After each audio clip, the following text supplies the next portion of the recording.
okay. Blind and me slow. I'm saying, Amen. May show the uncle. Hey, ma, be nine. I see any nine. See. Bonzu bonshwa baby a wo bia no asomdwe enkan na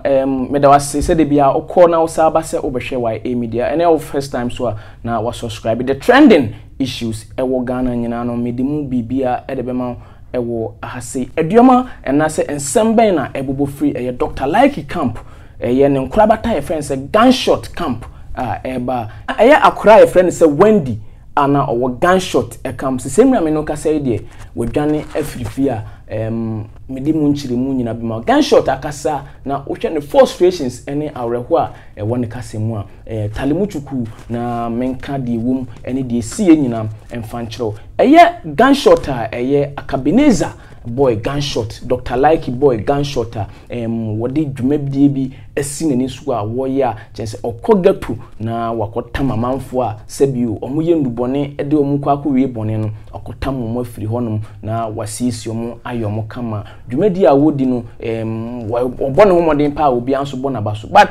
this is one of the temptations ebeba wan hwe be discourage you amawoja de wuye nyina no one girl a odene start ye no girl no edwane medimu nchire mu nyina ebema aha eye media subscribe ni mi abel no so sene be ya the video atumu na wonsa ebeka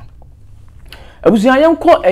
almost a year now and a Gunshot ekopiem ewo crofum okohu this girl and friend say Wendy na Wendy echense ne nam abu na oda gatu na obia envan ho anase obia mfi na nka samre no enye Gunshot intervention obemu anka ebia ne nan no kuranka sei anase nka ebi kuranka de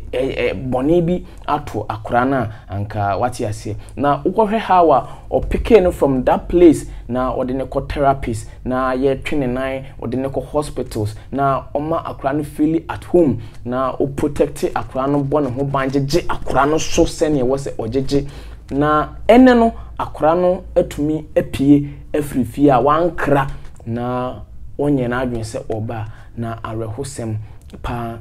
pa memo ahwe de genia Gunshot FM ene enyoma esisi wona kwem ene de ekoso me de meka kire Gunshot ne say this is one of the temptations ebeba na akwem se waye na adwen se obeye sa ade we ya obetwe nipa afri no bonimu obetwe nipa afri gapu na wamomo ehu the reason why until omo wasase so wape bibi papa bi de omo aya we so eye temptation and ase akwensi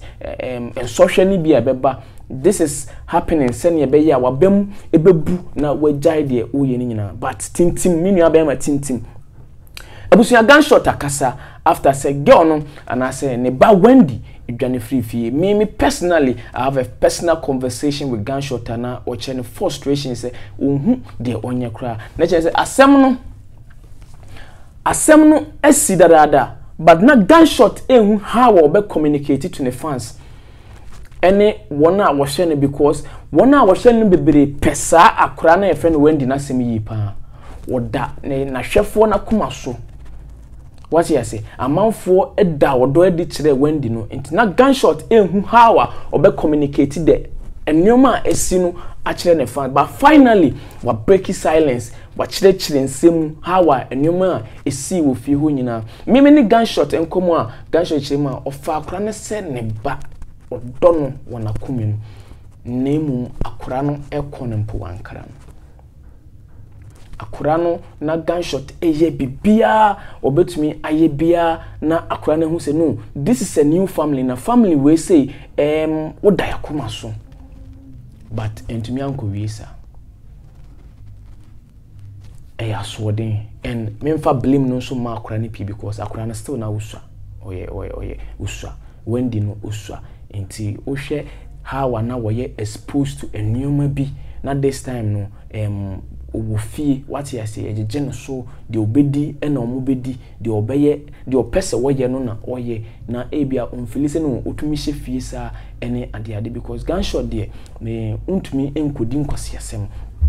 what you say obe make sure say you are in your right order na ebia ohun se minim hawa akra na dwene na watumi afiri fie na wankra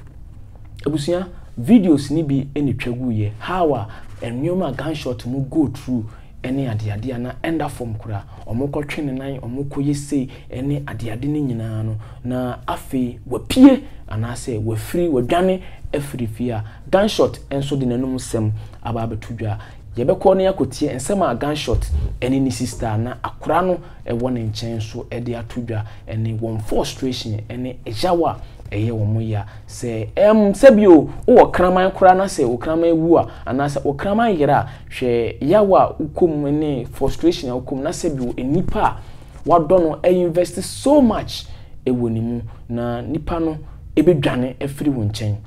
what you say enye se bia wo ye ne bibi wonya ne hwe wo ne tiboko all of the sudden because of enyoma bia no go through the past now wo yare bia se untumi nye bimti no wadwane. And it's very sad. Like I say, gunshot intim na man and I on my way and discouraging and I say on mani mbuna bem na onko so anya de oye because this is not the first time oye we say gunshot kroya na akofa eye Abraham Atta and I say striker of Beast of No Nation wodine free Accra abakumasi a striker one in chance see am no kase what is na Kabineze kase anko no na ntwe eye gunshot nka nyankopon bebusan because gunshot by gunshot nso etwetwe amanfo if the get to enya agrokra anti ohwe the we are gunshot ye na obo no homoden en enye Abraham anase enye striker nko anase enye Wendy nko na emum amanfo bebre a sisi wa start here o twe mu free get to o pa adwuma papa bi mu omusua ene ade na we nyina AC gunshot mfa na nsi form and I say like ontintim na onye de oye yenkohwe ensema gunshot ede atudwa good me mama mi Dr. Roy baby a obi an bro me salute what you say Roy so ade pa Wendy a project nim me salute Roy because on one and then so me sin so we ko check DBI Roy or a doctor a woman personal doctor and Roy me name me be what you say ti Roy and I boy ja Wendy e take no e 2 year enti me nua be ebe to me ne Wendy e wo Colombia base and me chere and I say me chere the situation so say you na pray no here mo boitin be senka me kope baby manager na me hwe e man nan no eko so huntinya me adan nan kwa nanka me de no akoma ne family ti me nua be John say oh bro and say we say me ho no 2 rooms one room ne da hokwa enye bibia wata say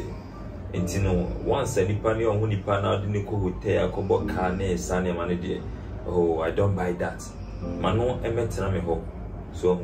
me nua be so de akoma pa any odo eje Wendy tina ha for sometimes enema ya mu hunu aha no eno no eye nketewa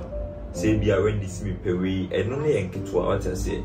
because me aspiration in life and say obi oba bia any birthday ebeji enti no nyankopon eye madanse ni hawa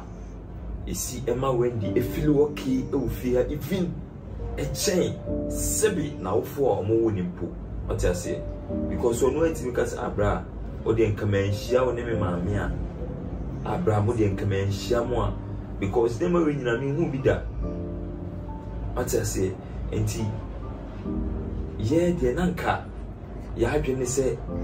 ye bo akwa no eyi na free esumu na ye de na behind mu na se ne be ya nani ensanka esumu woni ti no de betimi de yetimi kwa na ne ye edi ama Wendy